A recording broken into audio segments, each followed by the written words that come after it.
అందరికీ వందనాలు. ఈరోజు బైబిల్ రీడింగ్లో ద్వితీయోపదేశకాండము 34వ అధ్యాయము. మోషే మోయాబు మైదానము నుండి యెరికో ఎదుటనున్న పిస్గా కొండ వరకు పోయి నెబో శిఖరమున కెక్కెను. అప్పుడు యెహోవా దాను వరకు గిలాదు దేశమంతయు, నఫ్తాలి దేశమంతయు, ఎఫ్రాయిము మనష్షేల దేశమును, పశ్చిమ సముద్రము వరకు యూదా దేశమంతయు, దక్షిణ దేశమును, సోయరు వరకు ఈత చెట్లు గల యెరికో లోయ చుట్టూ మైదానమును అతనికి చూపించెను. మరియు యెహోవా అతనితో ఇట్లనెను, నీ సంతానమునకిచ్చేదనని అబ్రాహాము, ఇస్సాకు, యాకోబులకు నేను ప్రమాణము చేసిన దేశము ఇదే. కన్నులారా నిన్ను దాని చూడనిచ్చితిని గాని నీవు నది దాటి అక్కడికి వెళ్ళకూడదు. యెహోవా సేవకుడైన మోషే యెహోవా మాట చొప్పున మోయాబు దేశంలో మృతి నొందెను. బెత్పయోరు ఎదుట మోయాబు దేశములోనున్న లోయలో అతడు పాతిపెట్టబడెను. అతని సమాధి ఎక్కడనున్నదో నేటి వరకు ఎవరికి తెలియదు. మోషే చనిపోయినప్పుడు 120 సంవత్సరముల ఈడు గలవాడు. అతనికి దృష్టి మాంద్యము లేదు, అతని సత్తువ తగ్గలేదు. ఇశ్రాయేలీయులు మోయాబు మైదానములలో మోషేను బట్టి 30 దినములు దుఃఖము సలుపగా మోషేను గూర్చిన దుఃఖము సలిపిన దినములు సమాప్తమాయెను. మోషే తన చేతులను నూను కుమారుడైన యెహోషువ మీద ఉంచి యుండెను గనుక అతడు జ్ఞానాత్మ పూర్ణుడాయెను. కాబట్టి ఇశ్రాయేలీయులు అతని మాట విని యెహోవా మోషేకు ఆజ్ఞాపించినట్లు చేసిరి. ఐగుప్తు దేశములో ఫరోకును అతని సేవకులకందరికిని అతని దేశమంతటికిని ఏ సూచక క్రియలను మహత్కార్యములను చేయుటకు యెహోవా అతని పంపెనో వాటి విషయములోను ఆ బాహుబలమంతటి విషయములోను మోషే ఇశ్రాయేలు జనులందరి కనుల ఎదుట కలుగజేసిన మహాభయంకర కార్యముల విషయములోను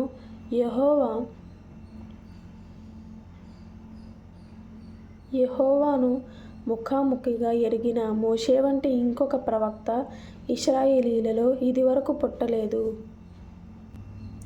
తరువాత యెహోషువ 1వ అధ్యాయము.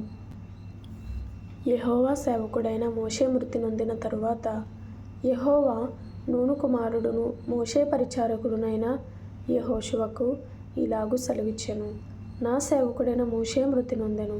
కాబట్టి నీవు లేచి నీవును ఈ జనులందరూ ఈ యొర్దాను నది దాటి నేను ఇశ్రాయేలీయులకిచ్చుచున్న దేశమునకు వెళ్ళుడి. నేను మోషేతో చెప్పినట్లు మీరు అడుగుపెట్టు ప్రతి స్థలమును మీకిచ్చుచున్నాను. అరణ్యమును ఈ లెబానోను మొదలుకొని మహానది అయిన యూఫ్రటీసు నది వరకును, హిత్తీయుల దేశమంతయు పడమట మహాసముద్రము వరకును మీకు సరిహద్దు. నీవు బ్రతుకు దినములన్నిటను ఏ మనుష్యుడును నీ ఎదుట నిలువలేక యుండును. నేను మోషేకు తోడయుండినట్లు నీకును తోడయుందును. నిన్ను విడువను, నిన్ను ఎడబాయను. నిబ్బరము గలిగి ధైర్యముగా నుండుము. వారికిచ్చేదనని నేను వారి పితరులతో ప్రమాణము చేసిన ఈ దేశమును నిశ్చయముగా నీవు ఈ ప్రజల స్వాధీనము చేసెదవు. అయితే నీవు నిబ్బరము గలిగి జాగ్రత్తపడి బహుధైర్యముగా నుండి నా సేవకుడైన మోషే నీకు ఆజ్ఞాపించిన ధర్మశాస్త్రమంతటి చొప్పున చేయవలెను. నీవు నడుచు ప్రతి మార్గమున చక్కగా ప్రవర్తించినట్లు నీవు దాని నుండి కుడికి గాని ఎడమకు గాని తొలగకూడదు. ఈ ధర్మశాస్త్ర గ్రంథమును నీవు బోధింపక తప్పిపోకూడదు. దానిలో వ్రాయబడిన వాటన్నిటి ప్రకారము చేయుటకు నీవు జాగ్రత్త పడునట్లు దేవారాత్రము దాన్ని ధ్యానించిన ఎడల నీ మార్గమును వర్ధిల్ల చేసుకొని చక్కగా ప్రవర్తించెదవు. నేను నీకాజ్ఞ ఇచ్చియున్నాను గదా. నిబ్బరము కలిగి ధైర్యముగా నుండుము, దిగులు పడకుము, జడియకుము. నీవు నడుచు మార్గమంతటిలో నీ దేవుడైన యెహోవా నీకు తోడయుండును. కాగా యెహోషువ ప్రజల నాయకులకు ఇలాగూ ఆజ్ఞాపించెను, మీరు పాలెములోనికి పోయి జనులతో ఈ మాట చెప్పుడి. మీరు స్వాధీనపరచుకొనుటకు మీ దేవుడైన యెహోవా మీకిచ్చుచున్న దేశమును స్వాధీనపరచుకొనబోటుకై 3 దినములలోగా మీరు ఈ యొర్దానును దాటవలెను. గనుక ఆహారమును సిద్ధపరచుకొనుడి. మరియు రూబేనీయులకును గాదీయులకును మనష్షే అర్థగోత్రపు వారికిని యెహోషువ ఇలాగూ ఆజ్ఞాపించెను, యెహోవా సేవకుడైన మోషే మీకు ఆజ్ఞాపించిన సంగతి జ్ఞాపకము చేసుకొనుడి.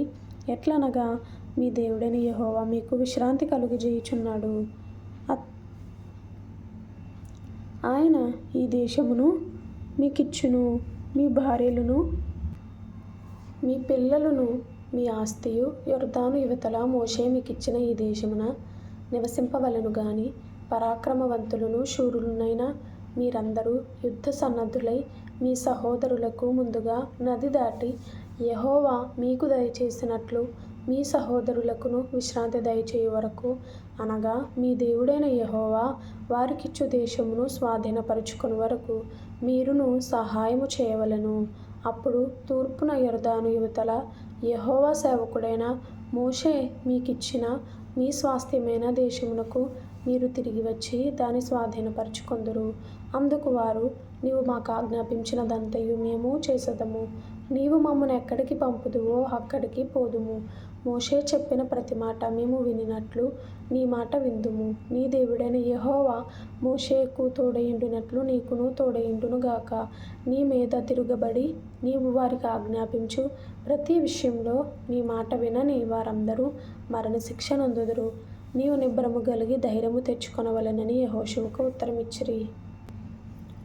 యెహోషువ 1వ అధ్యాయము 8, 9 వచనాలు ఇంపార్టెంట్గా అనిపించాయి. ఈ ధర్మశాస్త్ర గ్రంథమును నీవు బోధింపక తప్పిపోకూడదు. దానిలో వ్రాయబడిన వాటన్నిటి ప్రకారము చేయుటకు నీవు జాగ్రత్త పడునట్లు దివారాత్రము దాన్ని ధ్యానించిన ఎడల నీ మార్గమును వర్ధిల్లజేసుకొని చక్కగా ప్రవర్తించెదవు. నేను నీకు ఆజ్ఞ ఇచ్చిన్నాను గదా. నిబ్బరము కలిగి ధైర్యముగా నుండుము. దిగులు పడకుము, జడియక్కుము. నీవు నడుచు మార్గమంతటిలో నీ దేవుడైన యెహోవా నీకు తోడయుండును. 1 సంవత్సరంలోపు బైబిల్ పూర్తి చేయాలి అనే ఆశ కలిగిన వారు లైక్ చేయండి, షేర్ చేయండి, సబ్స్క్రైబ్ చేసుకోండి. ప్రభు మీకు తోడయుండును గాక. ఆమేన్.